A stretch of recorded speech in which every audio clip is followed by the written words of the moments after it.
आज की जो स्टोरी है महाकुंभ की है। दोस्तों, सबसे पहले तो आपको बता दें कि महाकुंभ और कुंभ में क्या अंतर होता है। ये दोनों अलग अलग क्यों होते हैं और महाकुंभ का ही इतना महत्व क्यों होता है।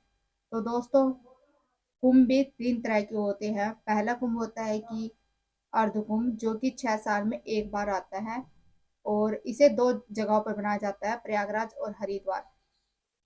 और जो दूसरा कुंभ है वो कुंभ 12 वर्ष में एक बार आता है, जिसे पूर्ण कुंभ कहते हैं। और तीसरा महाकुंभ, जो कि 12 वर्ष में एक बार आता है, तो उसका पूरा चक्र 12 बार लगाने के बाद एक महाकुंभ बनता है। यानी कि 144 साल में एक बार महाकुंभ आता है और इसे एक पवित्र कुंभ माना जाता है। और सभी धार्मिक लोग यहाँ कुंभ मेले में आते हैं। तो दोस्तों, आपको बता दें कि कुंभ में जो संगम घाट है वहां पर नदी है। उस नदी में सभी के सभी लोग नहाते क्यों है और ऐसे क्यों माना जाता है कि वहां पर नहाने से सभी पाप मिट जाते हैं।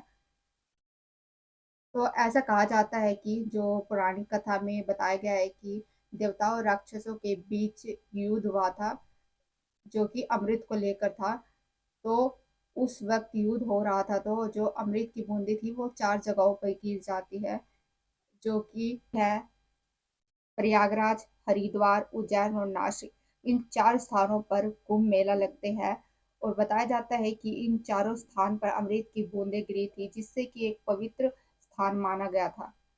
और आज भी इसे एक पवित्र स्थान माना जाता है और इसी वजह से सभी के सभी लोग महाकुंभ के पवित्र नदी में स्नान करते हैं और अपने पापों को मिटाते हैं। तो दोस्तों, चलो, आपको बता दिया कि महाकुंभ और कुंभ होता क्या है, तो अब स्टोरी शुरू करते हैं महाकुंभ के बारे में। एक परिवार है, वो प्रयागराज के कुंभ के मेले में जाते हैं। 2012 में वो कुंभ के मेले में घूमने के लिए गए थे। और उस फैमिली में चार सदस्य थे। एक मनोज और मनोज का बड़ा भाई और मनोज के मम्मी पापा। ये चार सदस्य उस कुंभ के मेले में घूमने के लिए जाते हैं प्रयागराज। वो उस दिन बहुत ही ज्यादा खुश थे और प्रयागराज के उस पवित्र स्थान पर पहुंचकर और भी ज्यादा खुश हो गए थे। और उन्होंने उस दिन प्लान बनाया कि वो पूरा दिन प्रयाग के कुंभ के मेले में घूमेंगे और संगम घाट है वहां पर नदी में स्नान करेंगे। तो वो चार जाती है संगम घाट पर और नदी में स्नान करती है। स्नान करते हुए मनोज को बहुत ही काफी अच्छा लगता है। उसे इतनी शांति वहां पर महसूस होती है कि बहुत ही ज्यादा उसे वहां पर रिलैक्स फील हो रहा था। उसे लग रहा था कि यहाँ पर आकर उसने बहुत ही अच्छा किया है। उसे अंदर से एक पॉजिटिव एनर्जी आ रही थी। और जो उसकी फैमिली थी वो भी बहुत ही ज्यादा खुश थे। तो वो स्नान करते हैं वहां पर और स्नान करने के बाद वो बाहर आते हैं।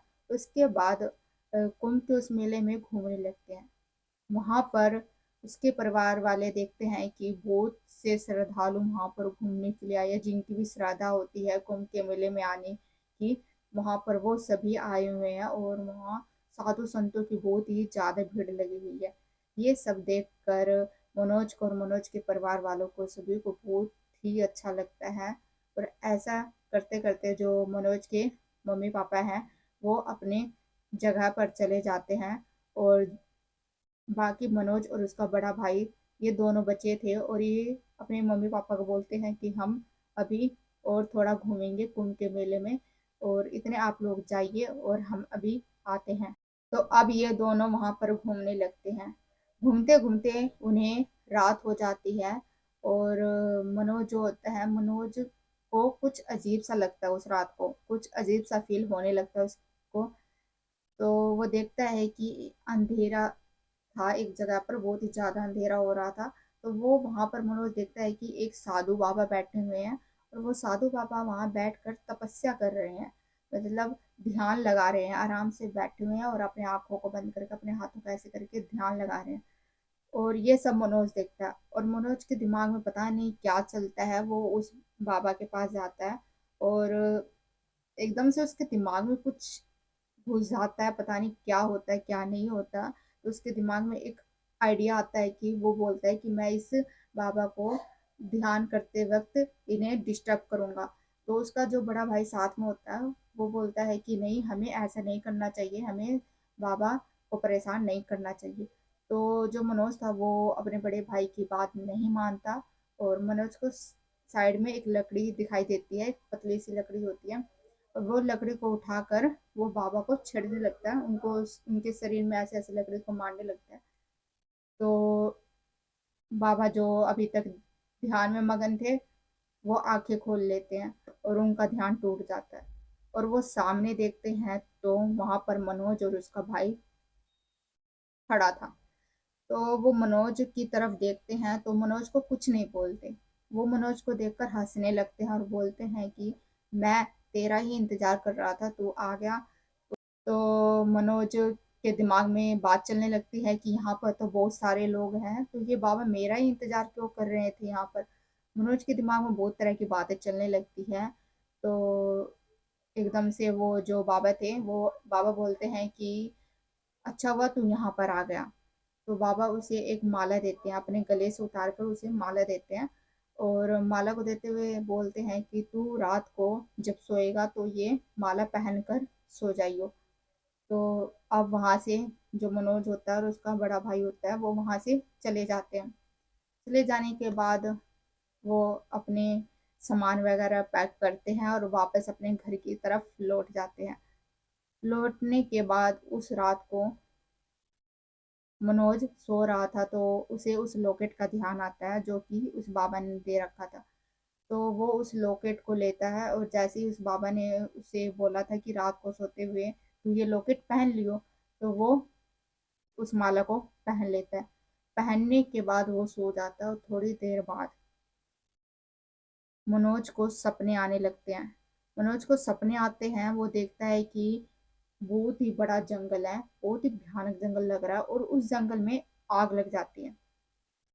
वो आग इतनी भयंकर थी कि मनोज उस आग को देखकर बहुत ही ज्यादा डर जाता है, और एकदम से देखता है कि आग में से एक बहुत ही मतलब भयंकर सी, डरावनी सी एक परछाई निकल रही है, और उस परछाई की जो आंखें हैं वो बिल्कुल लाल थी।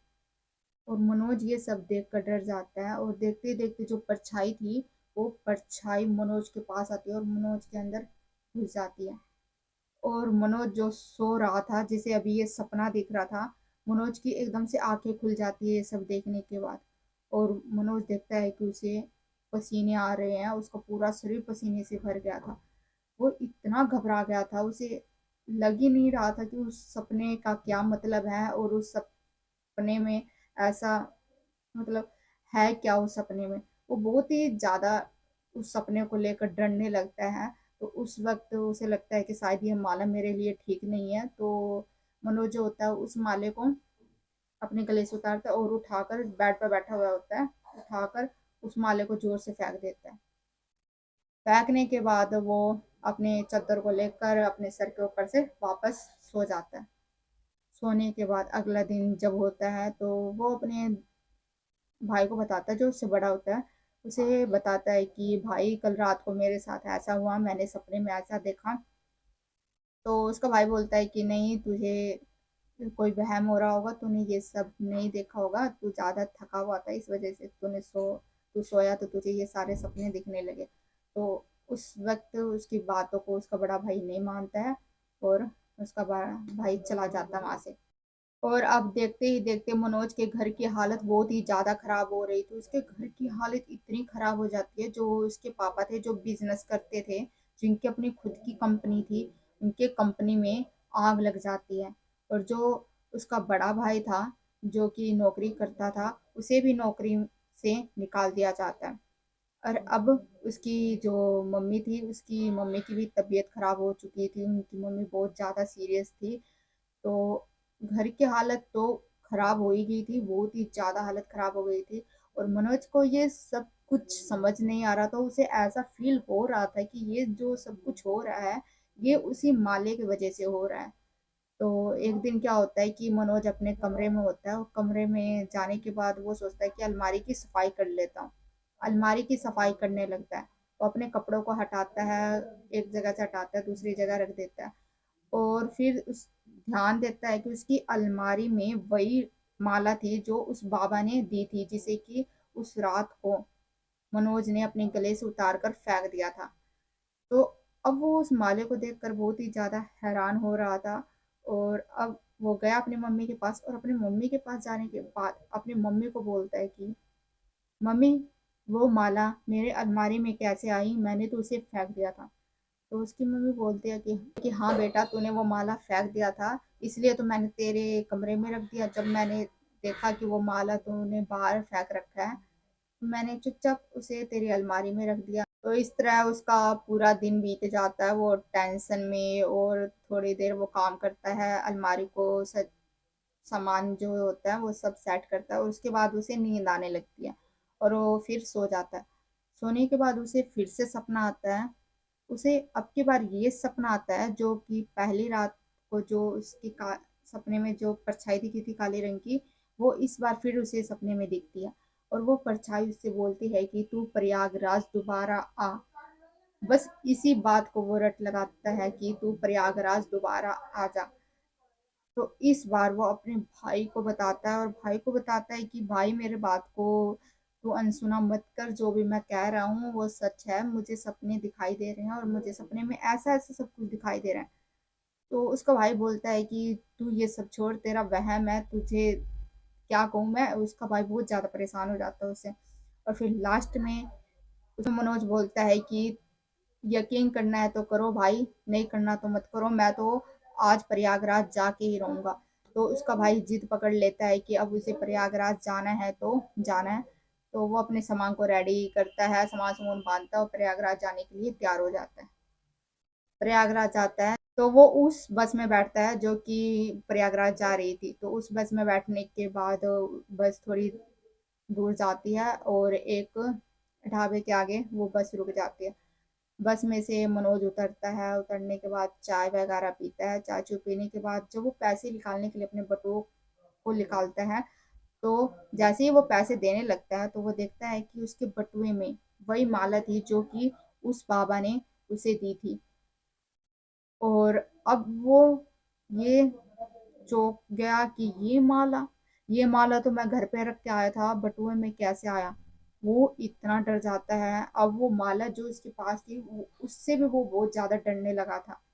और अब वो चाहता था कि जल्दी से जल्दी वो प्रयागराज पहुंच जाए और उस बाबा के पास जाकर वो माला उसे वापस कर दे। तो जैसे तैसे करके वो चाय पीता और पैसे वगैरह देकर वापस बस में बैठ जाता है, और बस वापस प्रयागराज जाने के लिए तैयार हो जाती है। तो अब मनोज प्रयागराज के उस पवित्र स्थान पर पहुंच गया था। पहुंचने के बाद वो उस बाबा के पास जाता है जिसने कि उसे वो माला दी थी। तो वहां पर जाता है और बाबा से बैठकर माफी मांगने लगता है, बहुत ज्यादा रोकर, मतलब जो भी उसने करा था उसके लिए वो बाबा के सामने हाथ जोड़कर माफी मांग रहा था रोते रोते। तो बाबा बोलते हैं कि अब इन आंसुओं का कोई फायदा नहीं है। तो वो बहुत ही ज्यादा, मतलब उसे फील हो रहा था अंदर ही अंदर कि मैंने बहुत ही ज्यादा गलत करा, मुझे ऐसा नहीं करना चाहिए था, मुझे बाबा को उस रात परेशान नहीं करना चाहिए था। वो रोते रोते दोबारा हाथ जोड़कर बाबा से माफी मांगता है, जब तक कि बाबा उसे माफ नहीं कर देते। तो बाबा को भी उस पे दया आ जाती है और मनोज को माफ कर देते हैं। और मनोज को बोलते हैं कि ला वो माला दे जो कि मैंने तुझे दिया था। तो मनोज अपने बटुए में से वो माला निकालता है और वो माला निकाल कर उस बाबा को दे देता है। फिर बाबा बोलते हैं कि अब तू घर जा और तेरे साथ सब कुछ अच्छा होगा, जैसा सब कुछ पहले चल रहा था बिल्कुल वैसा ही हो जाएगा। तो वो बाबा उसे एक बात और कहते हैं, वो कहते हैं कि मैंने तो तुझे माफ कर दिया, लेकिन अगली बार अगर तुझे कोई बाबा ध्यान लगाते हुए दिखे तो उन्हें डिस्टर्ब मत करियो, उन्हें उनके काम में कोई अड़चन या बाधा मत पैदा करियो। तो ये सब सुनने के बाद मनोज को फील होता है कि मैंने ये सब बहुत ही बुरा करा, और आज के बाद मैं कभी भी किसी भी बाबा को परेशान नहीं करूँगा। तो इतना सब बोलने के बाद वो घर पर वापस आ जाता है। घर पर आने के बाद थोड़े टाइम बाद सब कुछ अच्छा हो जाता है, सब अच्छा हो जाता है। जो मनोज के पापा थे उनका बिजनेस बहुत ही अच्छे से चलने लगता है। और जो उसका बड़ा भाई होता है उसकी भी नौकरी लग जाती है फिर से। और उसकी मम्मी थी जो, उसकी मम्मी की भी तबीयत बहुत ही ज़्यादा अच्छी हो गई थी। और अब उसकी फैमिली बहुत ही ज़्यादा शांति से और सुखी से रहने लगी थी। तो दोस्तों ये कहानी थी महाकुंभ की। तो आपको बता दें कि कभी भी अगर कोई साधु संत कहीं भी ध्यान लगाते हुए हमें दिखे तो उन्हें कभी भी डिस्टर्ब नहीं करना चाहिए और ना ही उन्हें कभी परेशान करना चाहिए। तो दोस्तों आज की स्टोरी आपको कैसी लगी कमेंट में ज़रूर बताना। अगर अच्छी लगी हो तो लाइक करना, शेयर करना एंड सब्सक्राइब करना। और अगर दोस्तों आपके पास भी कोई हॉरर स्टोरी है तो आप मुझे इंस्टा पर भेज सकते हैं और उसे मैं अपने यूट्यूब चैनल पर लाऊंगी।